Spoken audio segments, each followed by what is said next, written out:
Hi guys, welcome to this video review about the TKTK slow juicer, the TK-MJ02. That's the instruction manual.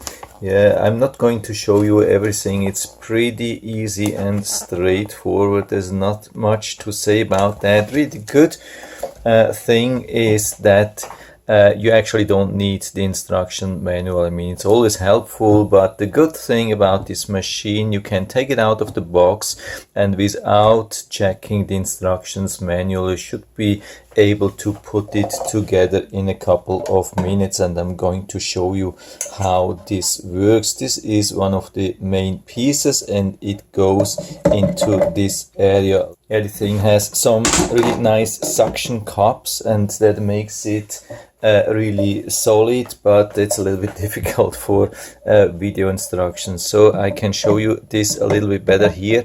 You turn this a little bit to the right side leaning and then you add it here.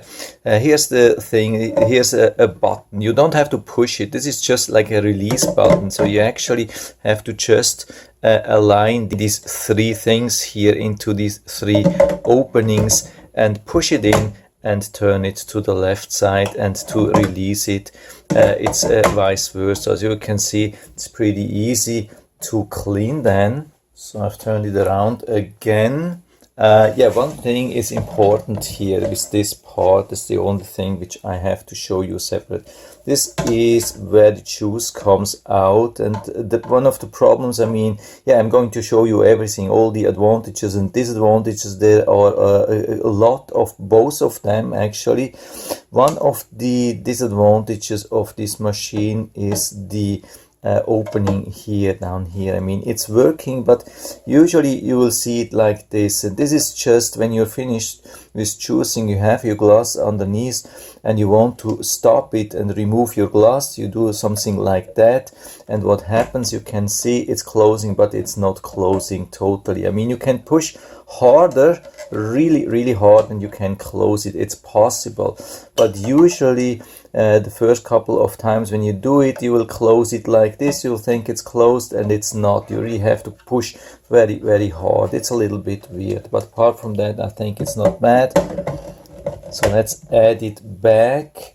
Then here on top, I think it's worth to show you that that's the opening. You cannot remove this lid here. So you have the possibility to feed everything from here, like oranges or apples or whatever. And yeah, you cannot open this more than this. This is some child protection, of course, or also protection for you. So it's definitely not possible to go into this thing like maximum this here, and then it's that's the maximum where you can reach. So that's actually the good thing. If something gets stuck, you get this part here and you can push it down. So it works actually pretty good as like a child safety. I would say it's a little bit cumbersome to use and to feed, especially the larger pieces you have to feed like this, and definitely not from here, but it works. Then the next thing which you have to add is like this thing here. I can't remember that name. Just push it inside. Make sure that it's aligning here. You have to rotate it a little bit so you can find where it's matching. Then the second part here is this. It comes like this, goes to the front, and then we have to close it, and there's where also the pulp is going out. That's the pulp releasing. There's this lock and unlock, and here's an arrow, and you have to align, of course, the unlock first, push it in and turn it to counterclockwise, and then it's closed and the pulp opening goes points down. So we are already almost finished. Then we have this thing for the juice, we put it here, and this thing here for the pulp, we put it here, and we are already ready to go. Let's plug it in here. And so we have here four settings. We have the 0 on the left side, we have the reverse. Here we have the first gear, which is called soft, and here we have the hard and like the faster gear. And so we can just turn it on and it starts spinning. You can see that here or even faster, like this thing here. It's not a big difference, and then all the juice is going down here and the pulp will be squeezed out here. So how has it been working for me? I have been using this with two different type of fruits or things. First, I've been starting with potatoes to make potato juice, and what I've noticed that it was really a struggle.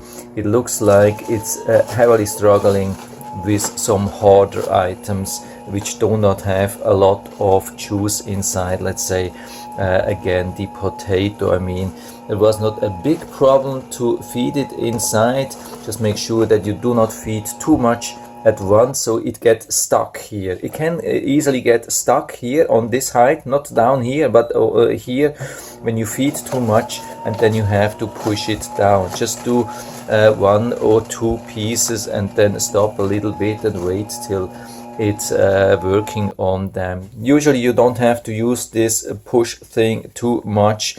You just give it some time and then it will flip it over a couple of times and then catch it and then process it. But especially for hard items with not so much juice, it's really difficult to get a lot of juice out of a slow juicer, and especially of this one. I've been watching many videos, and I think now in general the slow juices are not very suitable for hard items like potatoes, which do not have a lot of juice inside. For these things you still need the old-fashioned high-speed juicer. It's much better.